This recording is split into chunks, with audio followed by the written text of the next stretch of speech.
ਸਤਿ ਸ਼੍ਰੀ ਅਕਾਲ ਜੀ, ਮੈਂ ਰਾਧਿਕਾ ਸ਼ਰਮਾ ਸਵਾਗਤ ਕਰਦੀ ਹਾਂ। ਨਵੇਂ ਸਾਲ ਦਾ ਤੀਜਾ ਦਿਨ ਚੜ ਚੁੱਕਿਆ ਜੀ। 38ਵਾਂ ਦਿਨ ਹੈ ਅੱਜ ਸੰਘਰਸ਼ ਦਾ। ਸੋ ਵੇਖ ਸਕਦੇ ਹੋ ਆ गन्ने लेके आए ने। कहाँ से आए हो आप ताऊ जी? हम यूपी जिला बागपत, गांव हमारा बरवाला है। किसान मजदूर उत्थान समिति का अध्यक्ष हूँ। ये सब जो किसान है ये गांव बरवाला से आए हैं, जिला बागपत से।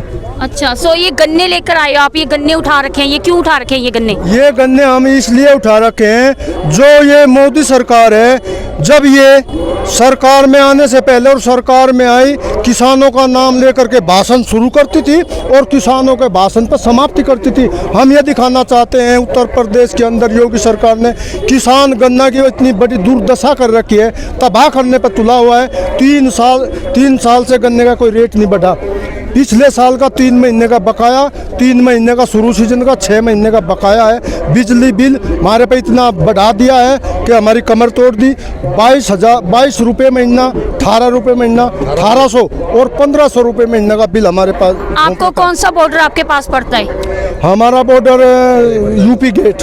अच्छे, तो वहाँ गाजियाबाद है, जो गाजीपुर का जो बॉर्डर है, वहाँ पे लाठी चार्ज भी हुआ था। लाठी चार्ज भी हुआ है वहाँ यूपी में। किसानों को रोकने के लिए घर घर पुलिस भी गई है, लेकिन हम रुकने वाले नहीं हैं। वैसे नज़दीक गेट तो हमारा वो पड़ता है, नज़दीक हमें ये पड़ता है हमारे गांव से, हमारे जिले से। नहीं, यूपी में बीजेपी सरकार है तो उनका बहुत जोर है वहाँ पे, तो मतलब क्या लगता है वो किसानी संघर्ष को आगे बढ़ने देंगे यूपी में? ये तानाशाही सरकार है और हम इस देश को बनाने और बिगाड़ने वाले हम हैं। हम किसान हैं, हम रुकने वाले नहीं हैं। वो हमें अपने डंडों से, अपनी लाठी से, मुकदमे से हमें रोक नहीं सकती। सो इधर भी बापू जी उम्र कितनी है आपकी? 70-72 साल हो रही जी। अच्छी, तो मीन्स आप भी आए हो यहाँ पे है ना? हाँ। साथ में।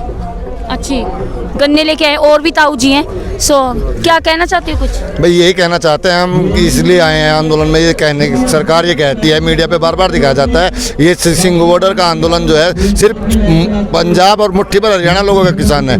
यूपी के किसान यहाँ पिछले कई दिनों से आ रहे हैं। हम ये दिखाना है सारे देश का किसान जाग रहा है और सब किसान जो है अब इकट्ठा हो चुका है। सो कल को फैसला है 4 तारीख है, क्या लगता है क्या फैसला होगा? उम्मीद तो यही करते हैं कल इस मामले का समाधान निकल जाए। अगर कल ये मामला नहीं सुलझता है तो ये आंदोलन, ये प्रोटेस्ट जो है बहुत लंबा जाता दिखाई दे रहा है। 26 तारीख को किसानों के जो आगू हैं उन्होंने कहा है कि 26 तारीख को हम दिल्ली पे कूच करेंगे। इस बारे में क्या कहना है? बिल्कुल करेंगे। ये किसानों के अस्तित्व की लड़ाई है। It's the matter for existence. अगर अब नहीं किया तो फिर कभी नहीं, अब नहीं तो फिर नहीं। जो भी संयुक्त मोर्चा, जो भी किसान संगठन का आदेश सब देश के किसानों के लिए जाएगा। ऐसा ही नहीं यूपी, हरियाणा और पंजाब से ही आएंगे, देश के और हिस्सों से भी किसान दिल्ली आएंगे। 38वां दिन चल रहा है ताऊ जी। 26 तारीख के बारे में मैं कुछ बता देना चाहता हूँ। इस अंधी बहरी गूंगी सरकार को मैं बता देना चाहता हूँ, सिंधु बॉर्डर से 2 आदेश होता है, पूरा देश उस आदेश का पालन करता है। उसमें यूपी बढ़ चढ़ के हिस्सा लेती है। एग्जाम के तौर पर 25 तारीख को भारत बंद का ऐलान किसान मोर्चा ने संयुक्त बॉर्डर से होता है, तो पूरा देश, उत्तर प्रदेश उसका पालन बेखूबी से करता है। फिर 8 तारीख को चक्के जाम का ऐलान सिंधु गेट से होता है, किसान मोर्चे से होता है, तो पूरे भारत का किसान, उत्तर प्रदेश का किसान, हम उसमें शामिल थे। हमारे पास उसमें मुकदमे भी हैं, हमारे पास नोटिस भी गए, लेकिन वो बढ़ चढ़ करके किसानों ने हिस्सा लिया और चक्का जाम हुआ भारत का। उसके बाद मुख्यालयों का घेरने का ऐलान होता है यहाँ से, तो मुख्यालय घेरे गए, पूरे भारत में घेरे गए।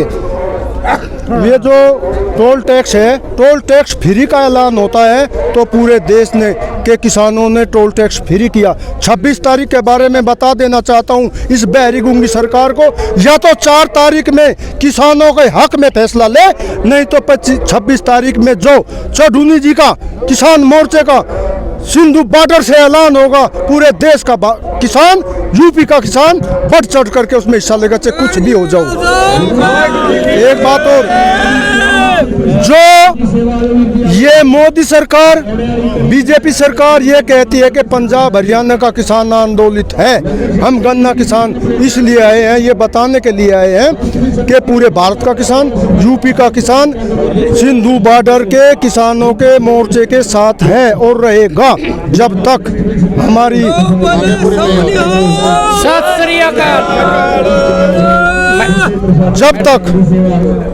ये अभिमानी सरकार, तुगलक की सरकार किसानों के पक्ष में फैसला नहीं लेती, तब तक हम डटे रहेंगे, चाहे कितने भी दिन हो जाए। क्या कहना चाहिए? मैडम, हम मोदी सरकार को बताना चाहते हैं कि हम जो यहाँ पे आए हैं ना, हम 6 महीने का राशन लेके आए हैं और 3 साल का राशन हम अपने खेतों में बो के आए हैं। अभी अप्रैल में हमारी फसल कटेगी तो हमारे पास 3 साल का और राशन आ जाएगा।